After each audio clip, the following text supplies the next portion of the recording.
I'm 79 now.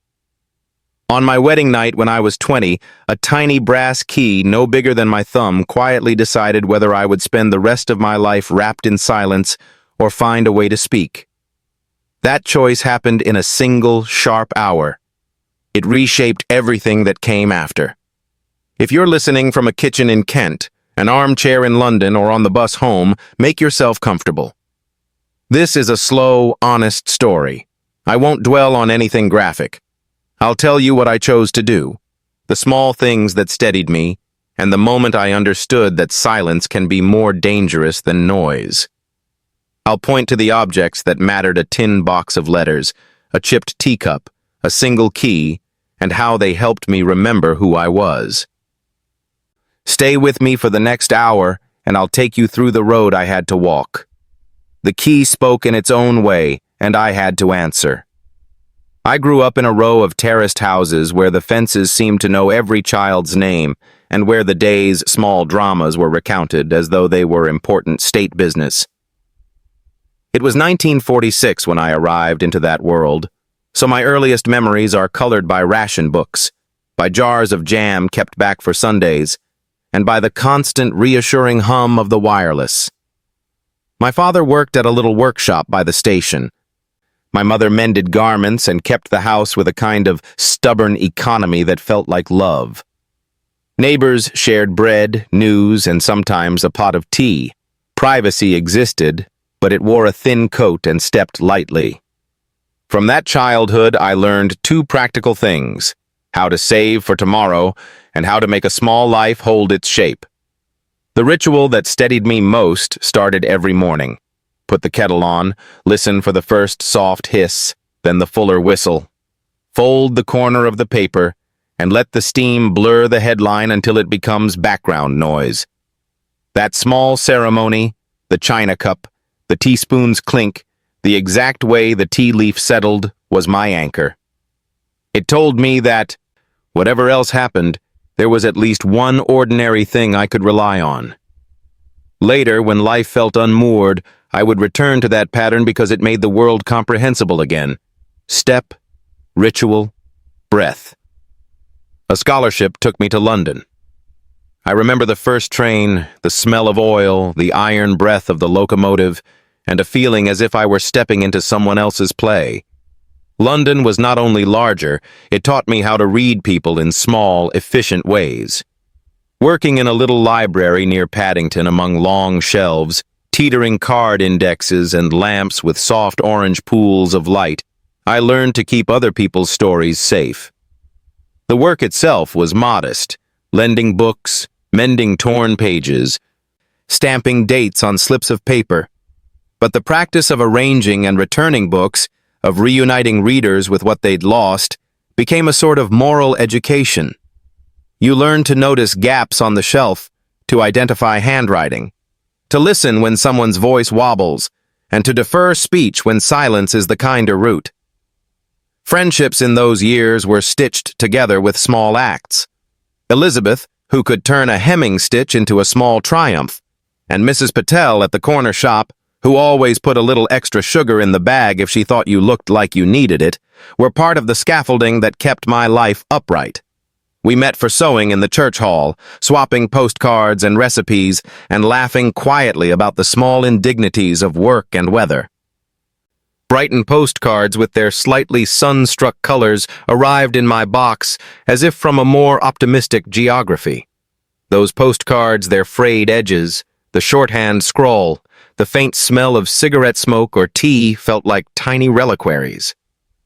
I kept them in a tin on a high shelf, a private archive of small joys and the occasional regret. There was a steady pleasure in routine, saving a few shillings to send home, buying a thick sweater before a damp winter, returning a book on time because punctuality felt like a promise kept. Life was not glamorous. It was a measured architecture of small certainties. The discipline of it taught me an odd kind of courage, not the heroic sort you read about, but a daily courage to stand up when you were tired and to speak when the right time came. The library taught me to hear patterns, the way someone's hands trembled when they were trying not to cry, The way a man would linger too long in the biography section as if trying to rewrite his own past. Watching those small things sharpened my own sense of what mattered. The precise placement of a cup, the way a letter was folded, the steadiness of one's shape under pressure. Yet even in a life made of such careful order, there were small fractures. Civility can be a way of saying the most unwelcome things with the softest voice. A remark about family tradition can arrive wrapped in pleasantry but carry an instruction beneath it. An inspecting glance over the rim of a teacup can feel less like curiosity and more like judgment.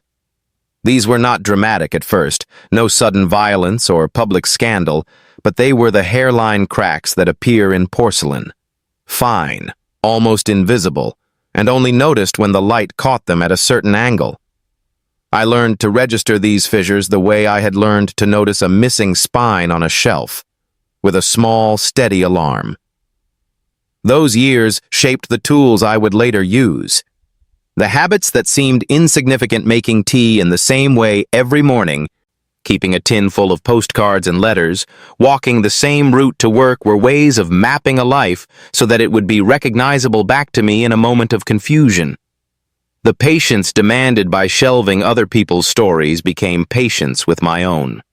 The library's quiet taught me the value of listening, and of holding space for what another person may not be ready to say.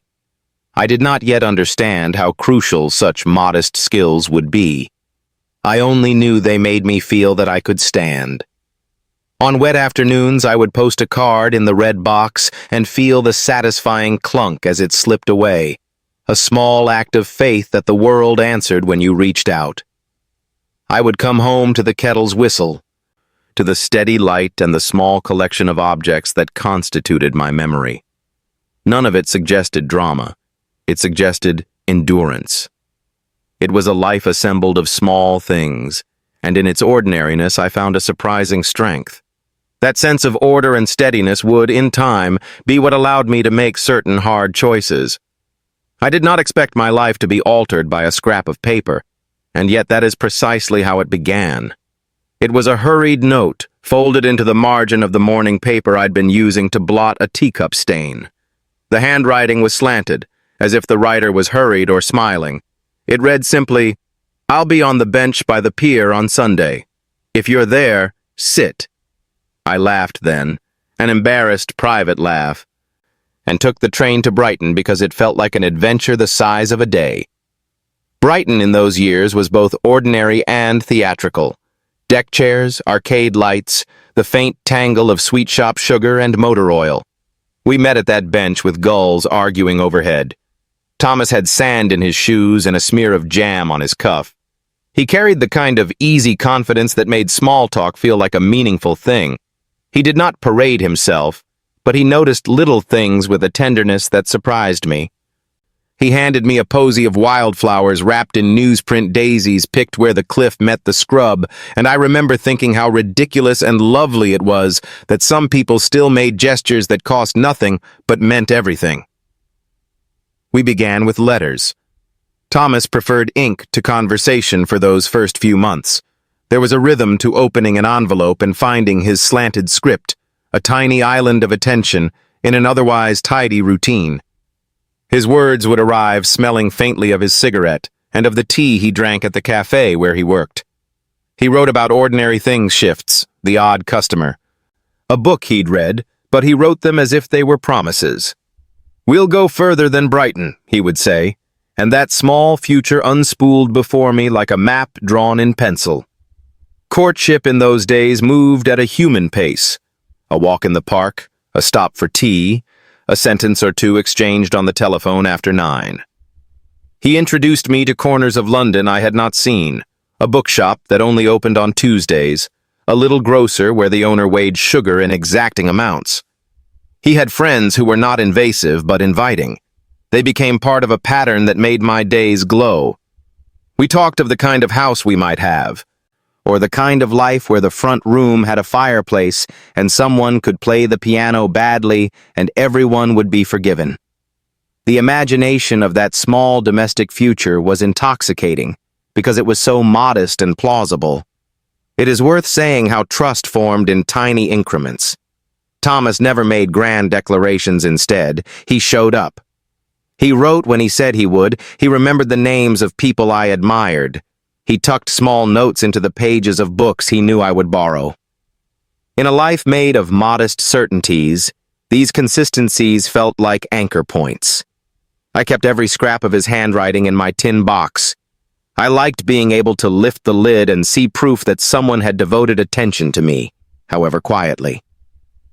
Alongside the sweetness, there was a steadying domestic practicality.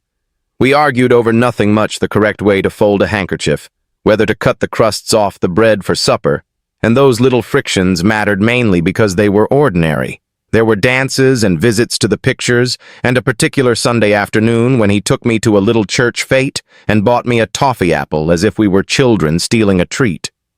We planned, we saved pence, we spoke in the half-serious tone of people constructing a future.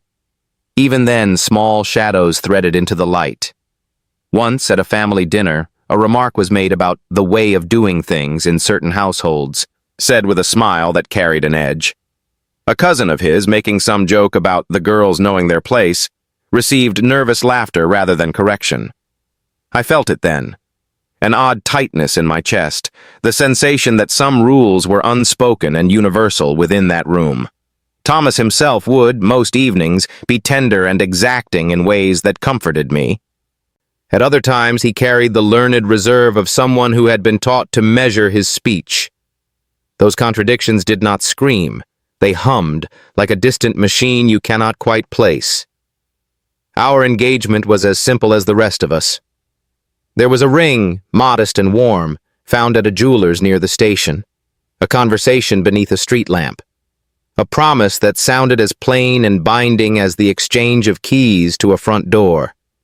I remember the way his hand felt on mine when he asked, a pressure that was at once kind and insistent.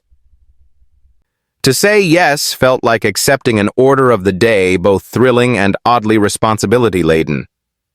We set a date, I started to think of decorating a room, and friends began to ask about wedding cakes. What kept me steady through the rush was not only Thomas himself, but the scaffolding around us, friends who embroidered names on napkins, a landlady who offered her best china, a teacher at the library who gave me tips on how to pack a trunk. My days were full of small people doing small favors. That network felt like a community, the kind you could lean on for advice and for secrecy when you were shy. I believed in that net because it had held me before, in simpler ways. There was, too, the way my past and present braided, the postcards tucked in the tin, the rituals of tea, the rhythms of the library. Each letter from Thomas felt like the addition of a new card to the deck, an expansion of my map. When I walked the route from Paddington homewards, I would sometimes press my thumb to a corner of his letter, as if by touch I could transfer some steadiness into myself. Those tactile habits, keeping a letter folded in a particular manner, always steaming the kettle to the same point, were not vanity. They were methods of staying whole within the movement of our days. At the heart of it, what Thomas offered seemed simple and honest. A life of small certainties, a hearth, a partner who noticed the freckles at the edge of my hands. I wanted that life. I wanted, in my quiet way, to be loved with enough constancy that the small things, the tin box, the chipped cup, the post-box clunk would remain fixtures and not be erased. When Thomas asked me to meet his family, I expected the usual awkwardness of introductions. The shuffle of chairs, the small talk about the weather, the clinking of teaspoons against saucers. What I did not expect was how profoundly a room can rearrange you with its manners. We drove out of the city to a house that sat back from the lane, the kind of place that kept its own timetable, shutters closed early, lawn clipped with care, and the front door that clicked like a verdict. The parsonage warmth of the entrance hall polished wood, a faded runner, a portrait over the mantel gave me the first impression. This was a house ruled by habit, and by someone used to giving the directions. Arthur was there to meet me. He was not a theatrically cruel man. He had the kind of polite voice people trust. He offered his hand and said my name with deliberate courtesy. Yet beneath that courtesy was a steady weight of expectation. He asked the kinds of questions one asks when measuring a thing for fit: where I had been educated, who my parents were, what my plans might be. His questions were civil, but they were also a kind of inventory, the sort that leaves you wondering if you are being read as an asset or a risk. Thomas stood beside him with that careful patience he'd learned, and for a while the evening passed with laughter at the right junctures and a pudding placed with solemn ceremony. At the table, conversations moved in patterns I had not known. There were stories about forebears and how things had always been done. An offhand remark about family tradition came spoken with a smile and landed like a law. Someone praised thrift as a moral virtue. Another reminisced about the right way to seat a guest. I listened and noted the way the silver was polished to a particular gleam, the manner in which someone cleared their throat before correcting a younger voice. These were small things, theatrical but efficient. They gave the house an air of order, and at the same time a pressure to conform. Over the next days, I saw more of that pressure in subtler guises. A relative would offer to show me how to hang curtains properly, and the instruction would come with a look that suggested I might be judged on how I took it. Thomas's mother moved through the rooms with quiet authority, adjusting cushions as if the seating plan were an argument she was constantly trying to win. Arthur liked to tell stories about the family's past tales that sounded like histories, but read to me as blueprints for conduct. When he spoke of how things were done, it felt less like an invitation than a directive.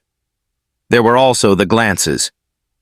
Arthur had a habit of watching, not in a way that sought to comfort, but as if he were measuring my hair, my hands, the way I crossed my legs.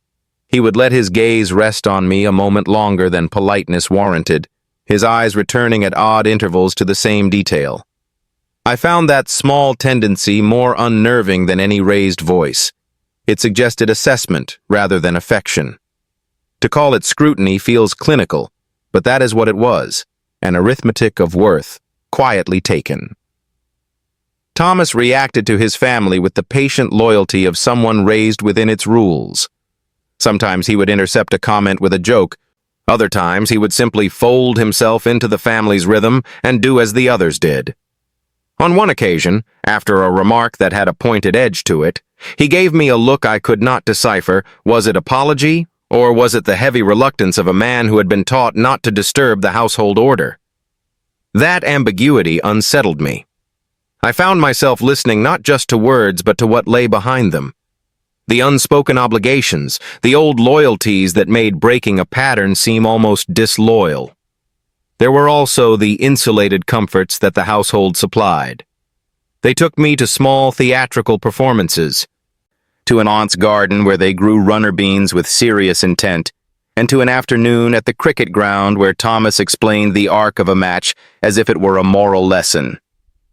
These were good things, and I enjoyed them. They made the prospect of belonging plausible. The house could be kind. It could be grand in the quiet way of money used well. It could also teach its occupants to put duty above a person's discomfort, and that contrast was beginning to show. I noted in those weeks a tightening of my own habits. I found myself checking the way I spoke, smoothing my skirt before entering a room, practicing a laugh at the back of my mouth in case it would make others more comfortable.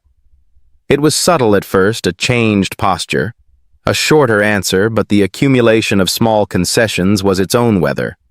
The self I kept private, the one made of sorrows and small rebellious thoughts, retreated a little. I filed away a few responses into the tin box of private things and told myself these were sensible compromises. One evening after a family dinner where a joke about knowing your place had been left hanging, Arthur came to me in the hallway and spoke with what I thought was kindness. He offered advice about managing a household, and his voice was gentle. He suggested I might find life easier if I adopted certain practices. It would have been easy to accept such counsel who, after all, refuses advice when it comes with a smile. Except that the advice carried an undercurrent. Do these things and you will be safe. Refuse them and you may find safety withdrawn. The thought planted a small seed of unease. Those early signs were not dramatic enough to name as danger. They were instead an education in a household's ways, a curriculum of mannered control, delivered with tea and candlesticks rather than threats. They taught me what the family valued and, at the same time, what it expected. I loved Thomas in those months enough to hope the house's logic could be softened, to imagine that belonging might be negotiated. But there was a slow lesson in learning how much of oneself one might give away before the giving ceased to feel like love and started to feel like surrender. The wedding day itself felt for a few hours like a small, bright island. People smiled in the way they do when they have rehearsed feeling happy. There were silver trays, a ribboned cake, and the clink of glasses. I remember the light that came through the sitting room curtains at the house, soft and forgiving, and how Thomas's hand found mine under the table as if to say, "We are together now." We laughed at the right moments, we curtsied to aunties, and I wore a dress that felt as if it had been stitched from expectation and hope. That night the house settled differently. The guests had gone. A single lamp in the hall threw long shadows, and the air smelled faintly of wax and orange peel from the cake. The front room, which had seemed welcoming by day, now felt like a stage with seats cleared away. Every object had a new possibility to it. I remember the way the fire looked a small, steady thing, and I remember thinking, absurdly, of the kettle. How ordinary sounds make you feel that things are still ordered, still manageable. We went up to the room that had been prepared for us. It was modest and warm. Someone had left a posy on the dressing table, a little echo of the flowers he had given me months before. Thomas closed the door. He smiled. For a moment the world narrowed to the two of us, the hush of the house, the muffled echo of the road beyond, the sensation that this was the moment when private life began properly. I felt willing to trust that small human hope. Then the rhythm of that evening changed in a way that was quiet and precise, like the shift of a hand on a clock. There is a difference between surprise and a movement that carries intent. That difference hit me as soon as I heard a knock at the door, slow and polite. A visitor at that hour was possible a neighbor, a last-minute relative, and for a few seconds my mind supplied explanations that would keep normality intact. The knock came again. Thomas rose to answer it. His face was not alarmed. The door opened, and Arthur stood there, as composed as ever, shoes clean, coat folded over his arm. He spoke with that measured courtesy that could wear a mask of concern. He offered a few words about tradition and propriety, about the honor of the house, all in a tone that made him sound reasonable.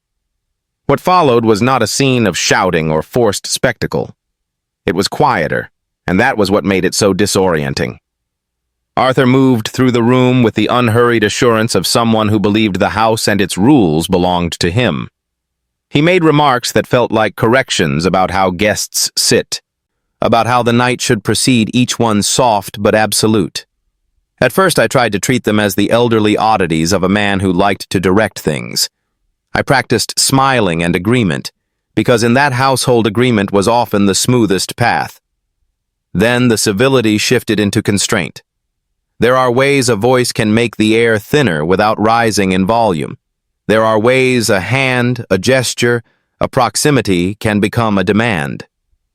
Arthur's instructions began to encroach on what I had thought of as private. He moved close enough that his presence needed to be negotiated. He spoke of family ways, as if they were a map I was expected to read without question. I felt the space around me tighten, like a curtain being drawn slowly across a window. Thomas's reaction, when it came, was a paused thing. He did not step between us as I might have expected. He offered no big defense.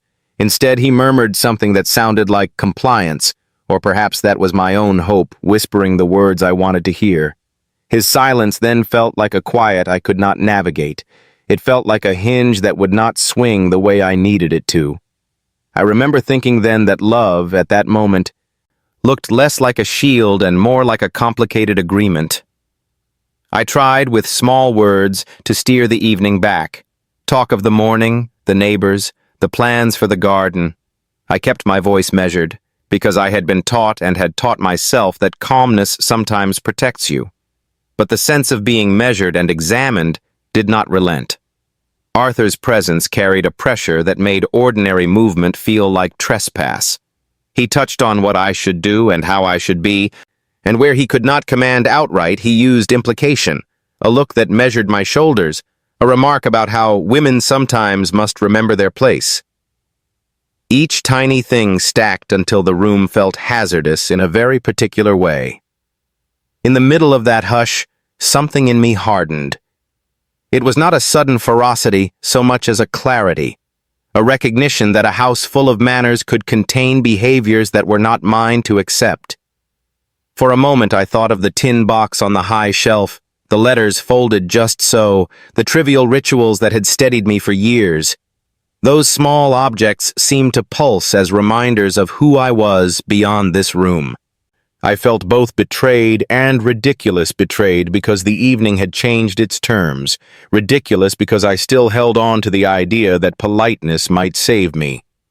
I will not describe the worst of what might have been said or done. That is not the story I will unfold here. What I will say is this. That night broke something invisible inside me. It exposed the gap between the life I had expected and the life I was being asked to inhabit.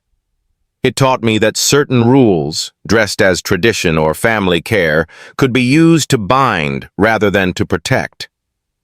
It taught me that the absence of a loud argument was not the presence of safety. When it was all over, if over is the right word, I sat on the narrow bed and tried to make my breathing even. The lamp on the dressing table made the posy look small and helpless. Thomas sat by the window and looked at the street, and for the first time I felt the distance between us as a kind of fissure, not a catastrophe in itself, but the first crack in a surface I would need to cross. That night I learned something ugly and unadorned. Civility can carry command, and command can be enforced in ways so quiet you might miss them until they have already cut you. I did not yet know how I would answer that cut, whether I would fold into silence or choose a different path. I only knew that the rules of the house had been shown, and that I could no longer pretend they were neutral. After that night I lived in the small, careful world I had always preferred, but with an extra weight. The routines remained the kettle, the tin of letters, the walk to the library, but they felt like scaffolding around something fragile. I rehearsed conversations in my head, folded my handkerchief one way, then another to steady my fingers, and watched the clock like a person watching a distant tide. The most ordinary things suddenly became tools. An umbrella could hide a furtive movement. A parcel could conceal an item. A bus timetable could be a secret map. That is how survival often begins, not with a dramatic plan, but with a series of small, sensible decisions stitched together. First, I tried to measure the stakes. Who would notice if I left? What would Thomas say? Would his family use whatever power they had to make it difficult? I thought of the ways family reputations could tighten like nets. I thought, too, of the people I trusted, Elizabeth, who mended clothes and listened without making a spectacle of sorrow, Mrs. Patel, who ran the shop at the corner and whose eyes could be more protective than most men's words, a railway porter who always nodded at me on the platform. I began to test small confidences. I asked Elizabeth if she could mind a parcel for a day. I hinted to Mrs. Patel that I might not be around one evening. The replies were cautious but steady. They became the small alliances I would need. I started to gather what I would need without arousing attention. Spare coins in a sock, a pair of sensible shoes tucked under the bed, a wrap I could fold to look like a shawl. I put a little packet of matches and a strip of plasters into a small cotton bag and hid it in the crease of my sewing box. These were not heroic acts. They were the arithmetic of getting ready. More important than objects was the arrangement of time. I memorized the early train times, The 612 from the local station that stopped short and slow at all the little halts. The omnibus that passed the house just as dawn softened. I watched when the house was quiet, when servants had gone, when the dog walker had his route, and I penciled a narrow window where movement would attract least notice. There was also the question of keys. It sounds trivial, but keys are a particular kind of power. Thomas kept the front door key with a neat brass fob. There was another, less obvious key one that opened the side cupboard where coats and boots were stored, which I had once been given to hang a parcel. I had kept it because keeping small things felt like keeping part of myself. That small brass key, no bigger than my thumb, became a quiet talisman. It was the material possibility of leaving, and for that reason, I looked at it often. I do not pretend I planned like some heroine in a novel. There was fear and 1,000 small conveniences for remaining where I was. The social cushion, the practicalities of shared finances, the shame of scandal. But fear can also sharpen things. It taught me to be precise.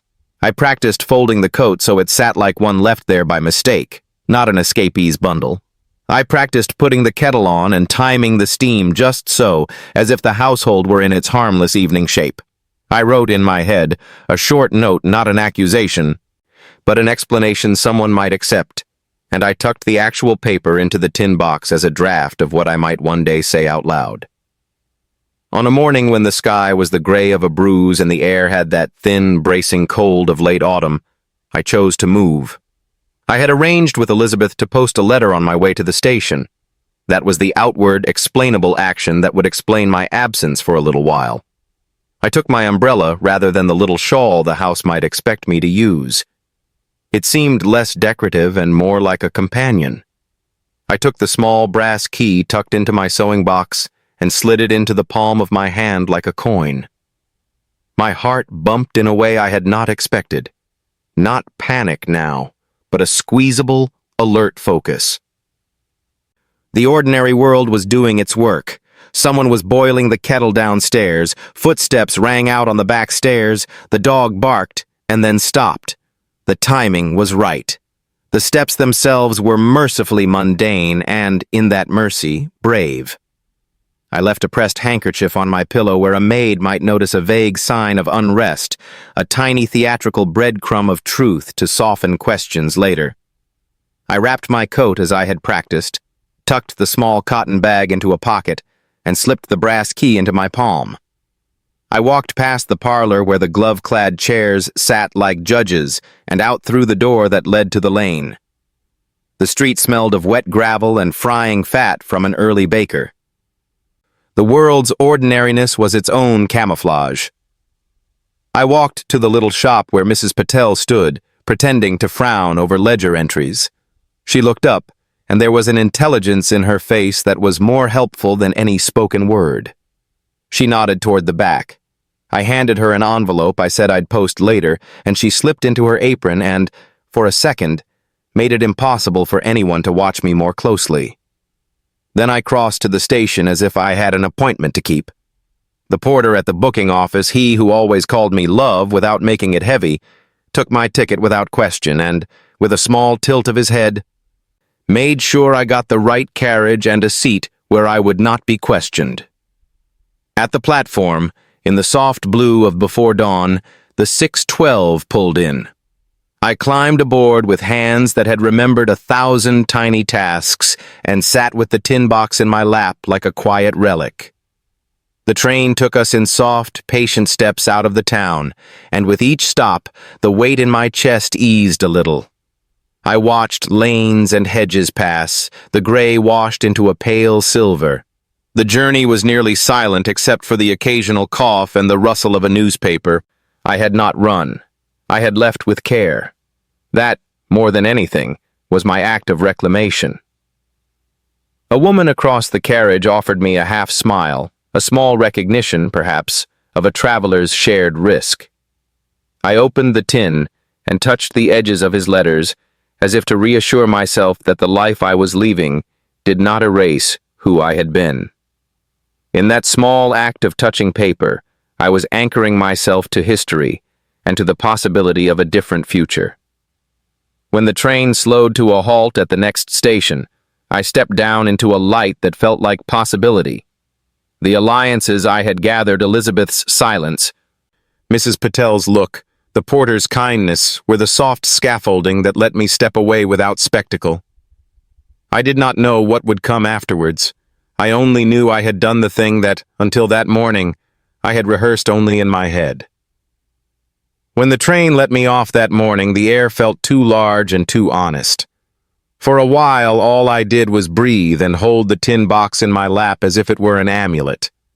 The first hours afterwards were not cinematic escapes. They were practical, small, a sequence of tasks that steadied my stomach and kept my hands busy. I went to Elizabeth's flat because she had been my confidant in small things for years, and because it is easier to be unwound by someone who knows the pattern of your laugh. She made tea without fuss and did not ask dramatic questions.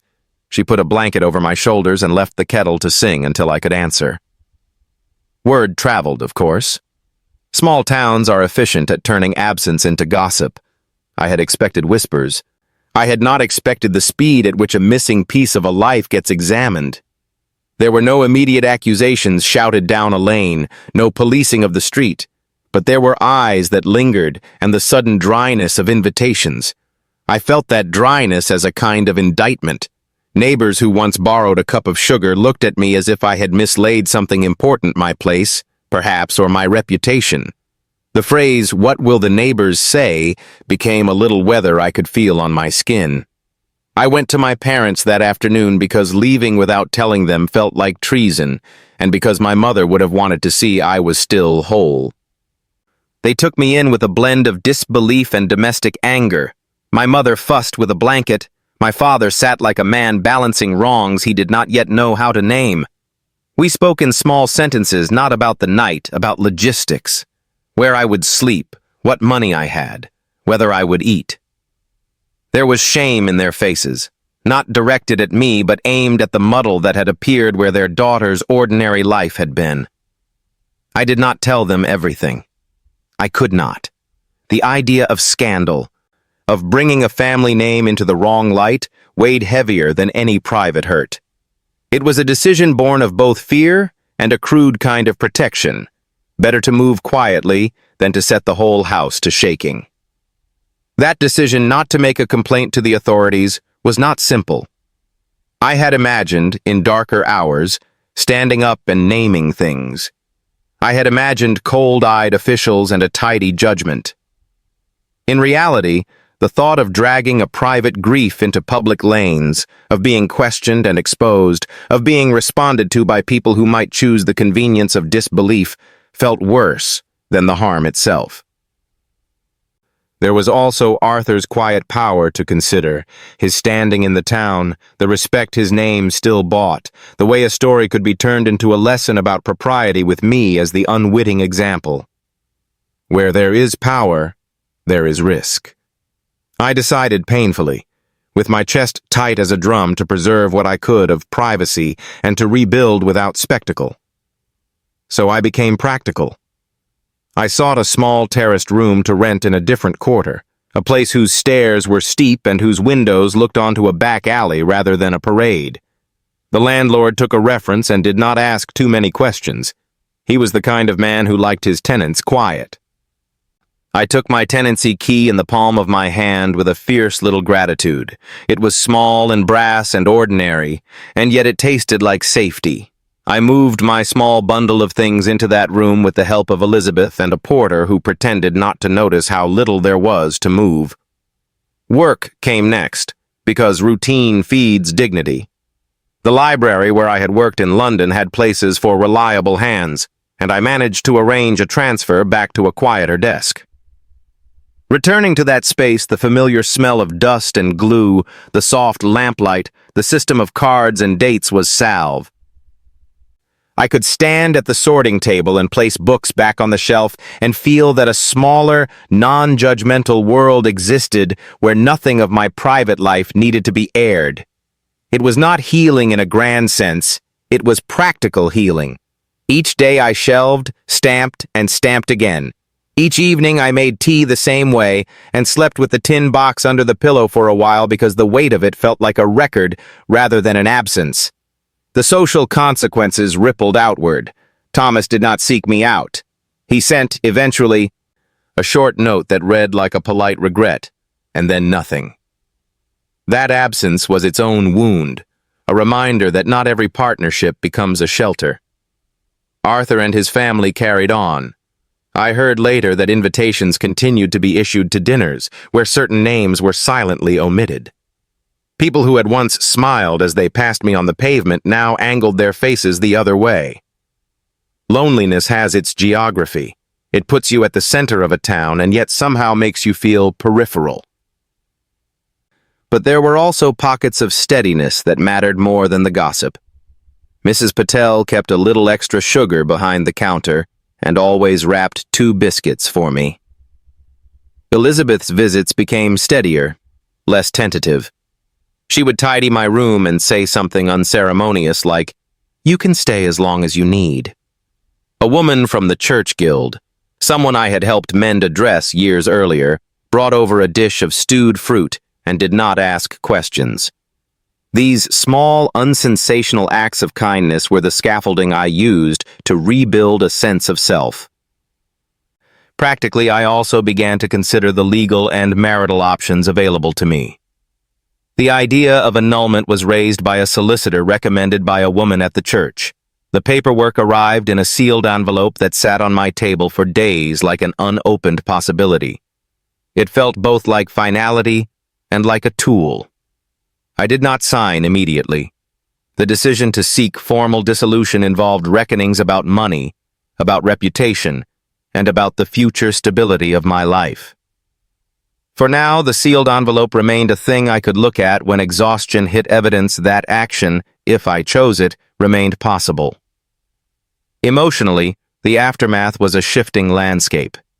I swung between relief and a heavy, stubborn shame that I could not rationalize away. Some nights I allowed myself to picture a future where the tin box's contents were memories, not wounds. Other nights the past felt immediate and raw. I learned to let the daily routines that had once been plain comforts, the kettle, the lamp, the slow tram home, be the framework for recovery. Recovery in those months was not a dramatic reclaiming. It was a slow collection of small steadies, a friendly nod at the library desk, a landlord who said nothing when the rent was late, a neighbor who put out my milk. This is the part where many stories promise a neat moral or a triumphant turnaround. Life did not give me that neatness. It gave me a quieter thing, a sequence of small decisions that, taken together, nudged me toward a different life. I lost some things, names, invitations, a marriage I had hoped would be a home, and I gained the beginnings of an independence I had not known I could want. After a few months of living in that small rented room and returning to the library's gentle routines, I began to notice the shapes of help around me, not dramatic rescues, but the kind of steady, unglamorous assistance that actually keeps people moving. It arrived as a string of small, human gestures that stitched the torn edges of my life back together. Elizabeth was the first pillar. She arrived the morning after I moved with a parcel of bread and a thermos, and she made the room feel less temporary by putting a small pot plant on the windowsill and a towel rail in the bathroom. She never asked for a narrative. Instead, she sat with me while I drank tea and let silence turn from an accusation into comfort. She helped me mend the coat I'd left folded in a neat bundle, and in the act of pinning patches, she created a new rhythm. 1 needle, 1 stitch, 1 hour at a time. Those stitches were never merely repairs of cloth. They were indicators that someone ordinary could be relied upon. Mrs. Patel's kindness was practical. She kept a small account for me at the shop and would wrap 2 biscuits in greaseproof for my lunch without mention. I learned how helpful it is when someone names for you that you are allowed to be taken care of without repaying the debt in full. The porter from the station who had seen me on the platform that morning with my tin box checked on me on his rounds and later provided a referral to a quieter library branch where a vacancy had opened. Little, significant nodes in the social web made movement possible. There was also a woman from the church guild, Joan, who had once had a dress mended by me and remembered my hands. She introduced me to a small group that met on Wednesday afternoons: tea, knitting, and conversation. They called themselves a craft circle, but they were more than that. They were a place where stories could be left half-told and still be held. In that room, I learned two important things: that my story could be both taken seriously and not used as spectacle, and that other women had histories stitched with their own hard seams. Hearing them made my own past less solitary. Practical advice came in the form of paperwork and a solicitor's appointment. A name was given to a process I had only imagined: annulment, or if not that, divorce. The solicitor, a brisk woman recommended by a neighbor, explained the legal options with a careful steadiness. She cautioned about costs and the likelihood of public scrutiny, but she also handed me a form and a timetable, which in itself felt like a map. I did not sign immediately.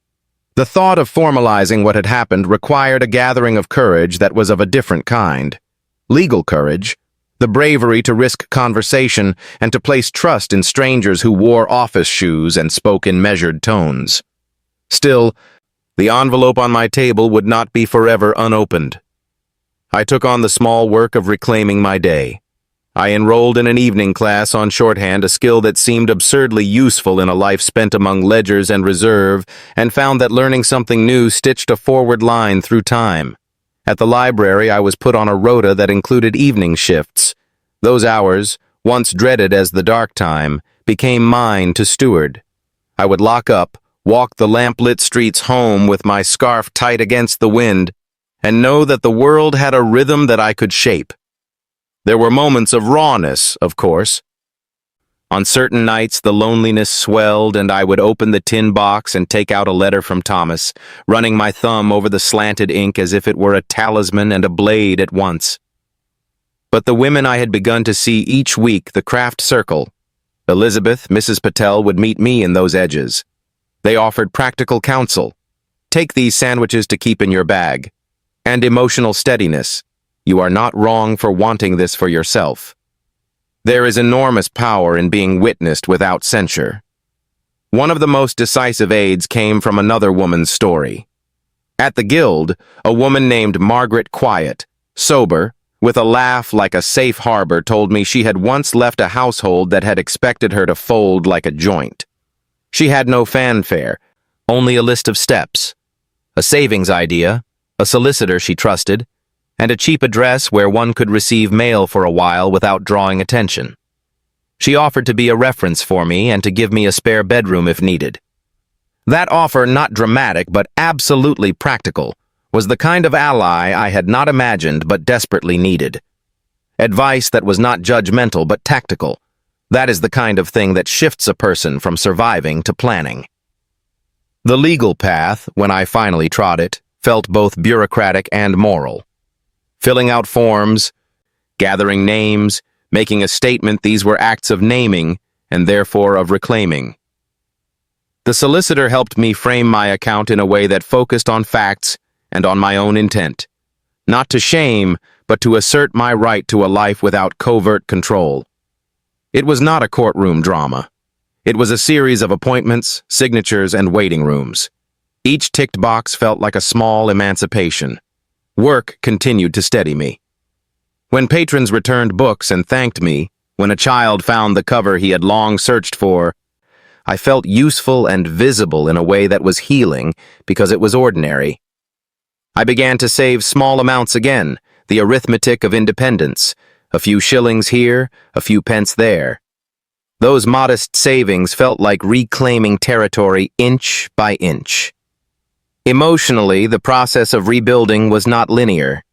There were days when I felt almost buoyant, convinced I had made the only right decision, and nights when doubt crept back in the loneliness, the worry about being judged, the fear of what the future might hold.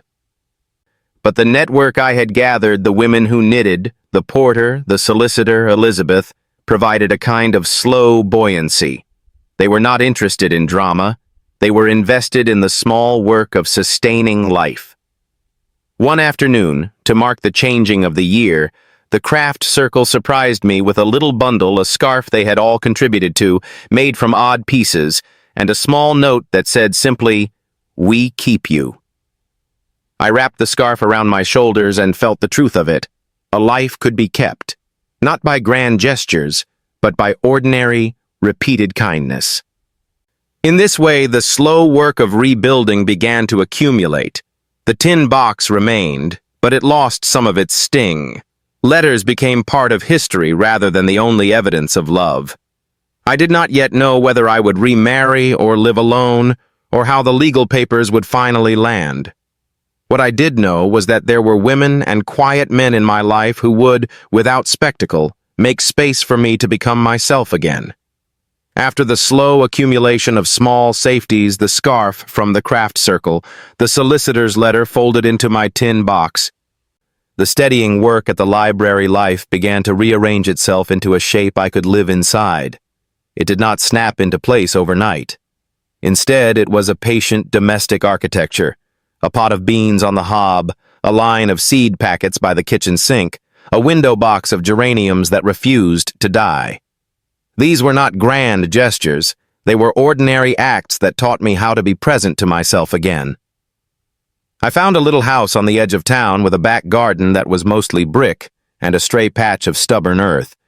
The first summer I lived there, I planted runner beans because an aunt had always said they were both useful and forgiving.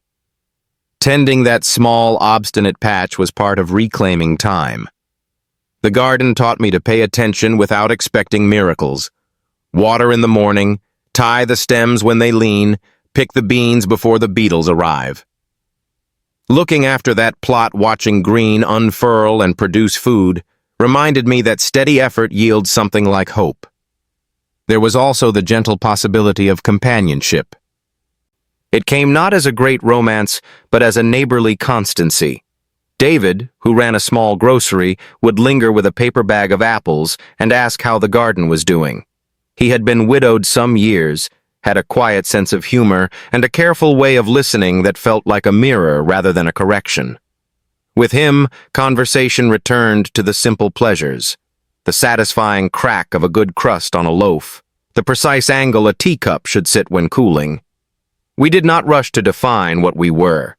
We learned instead the cautious art of shared rhythms. Whether we married later or kept separate hearths, that gentleness taught me that partnership could be chosen rather than expected.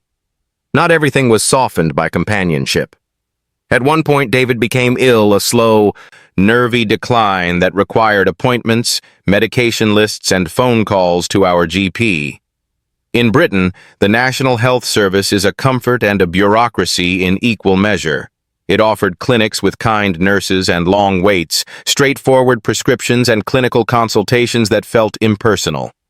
Learning to be a carer is an education in small mercy, timing pills, sitting with silence, making a favorite custard pudding on a bad day. It is practical, exhausting, and oddly intimate. There were moments when I felt angry at the unfairness of illness and at the way caregiving could hollow out the person who gives it. But there were also compensations. Companionship deepened, conversation took on new, honest chords, and neighbors who had once been casual now became reliable. Work at the library remained an anchor. I continued on the evening rota and found that my duties there stitched me to a larger civic life, helping a pensioner find a wartime memoir, showing a teenager how to use the card catalog, organizing a small talk on local history. These tasks were ordinary, but ordinary acts make up the scaffolding of a decent life. I saved slowly not for splendor, but for small freedoms, a heating repair, a holiday bus to the coast once a year, the security of an extra week against rent. Financial independence, however modest, felt like a certain dignity reclaimed. Home became a place of rituals again. Tea at 4, a radio program on in the background, a chair by the window for reading. I returned to habits that had steadied me before, writing short notes and folding them into envelopes, ironing a shirt and placing it on the back of a chair, putting a biscuit on a saucer as a little celebration of surviving another day. The tin box of letters lost some of its acute sting. Once in a while, I would bring it out, not to reopen old wounds, but to remind myself of the path taken, the small things that had been both anchors and burdens. There were legal and practical closures, too. The annulment or divorce, depending on the eventual paperwork, arrived not as a triumphant moment, but as a tidy, bureaucratic confirmation that I had chosen a separate line from the one I had been expected to follow. Signing those papers was not a victory. It was a reallocation of identity. It let me answer with a clear eye to the question of who I was accountable to. There were no parades. There were, instead, appointments, signature ink, and the quiet satisfaction that my life no longer required the same kinds of concession. Caregiving, however, taught me a different kind of endurance. There were nights of little sleep and mornings when I felt entirely invisible to the larger motions of time. Yet in those routines, making porridge, folding curtains, calling to check on medication, I found a form of meaning that was not about being rescued, but about attending. The small acts of warmth have their own dignity. Laying out a clean shirt, bringing a cup of tea and a story from the radio, remembering to laugh at something trivial. In those ordinary attentions, I learned to be useful in ways that felt moral rather than sacrificial. I also learned to set boundaries. Part of recovery was understanding that kindness does not demand self-erasure.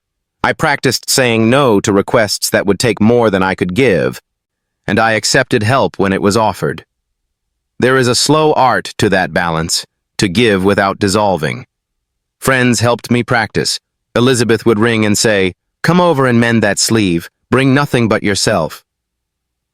Those invitations were offers of ordinary life, the very thing I'd been trying to get back. Over the years, the small domestic victories accumulated. A stable roof over my head, a $10 note tucked away for a rainy day, a neighbor who would take an elderly chap to have his hearing checked. These are not the things stories often celebrate, but for me they were the most radical kind of survival.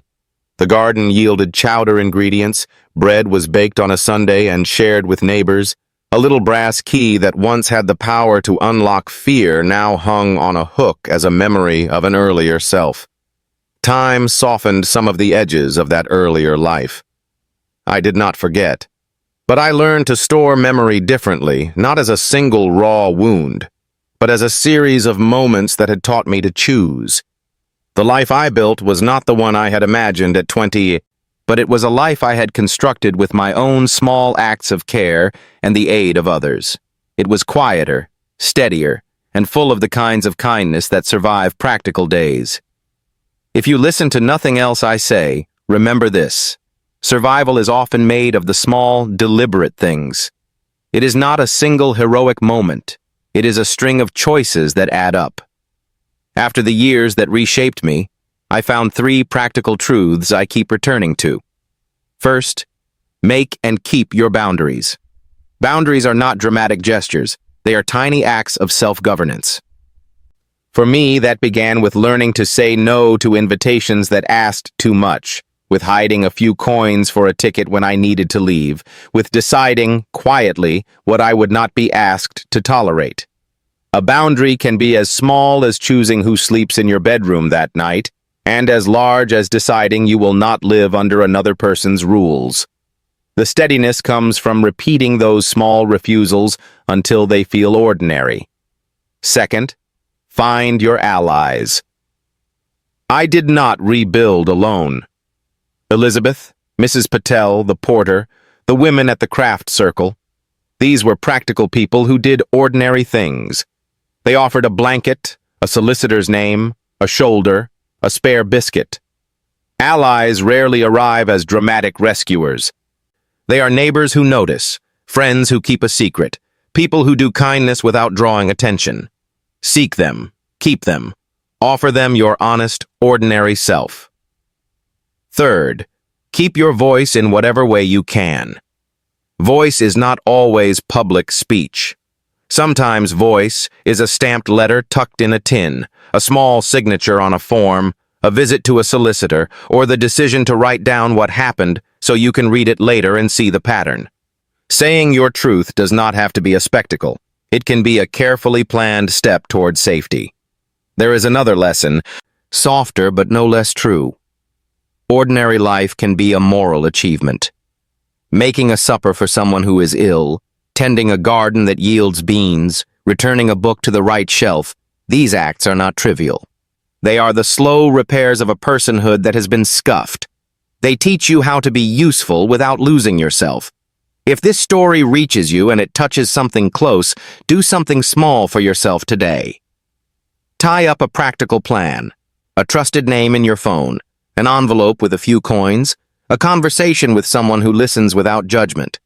If you are moved to share, leave a short note, "I understand," so others know they are not alone. Content note: I've kept this ending careful. If any part of this story touches something in your life, please take steps to keep yourself safe.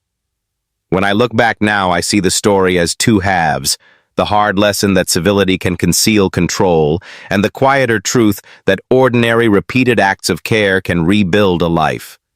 I want to leave you with the practical things that helped me small, possible, and honest. If you find yourself in immediate danger, please act. Get to a safe place and contact the emergency services in your area. If you need support but are not in immediate peril, consider getting in touch with local support organizations or community services near you, a solicitor's advice clinic, a local women's refuge, a neighborhood support group, or a trusted health professional. You don't have to navigate this alone. Local agencies exist to help, and it is appropriate to reach out to them when you feel at risk or unsure. Here are a few small, practical steps that helped me and might help you or someone you know. Make a tiny safety plan. A packed bag with essentials, a few coins, a copy of important papers, and one trusted contact who knows what to do if you need to leave. Arrange a discreet signal with a neighbor or friend so they know to check on you if something seems wrong. Keep brief notes or a dated record of troubling incidents. Even short entries can be useful later if you decide to seek formal advice. Use ordinary routines to stay steady. Small rituals like a cup of tea, a walk at the same time each day, or an evening call to a friend can help keep things manageable. If this story has reached you while you're in a kitchen in Kent, an armchair in London, or on a bus, put a hand on your knee, breathe once, and know this: you are not defined by what happened to you. You are defined by the decisions you make now. If you feel able, leave a short note below "I understand," so others who read can find a thread of company.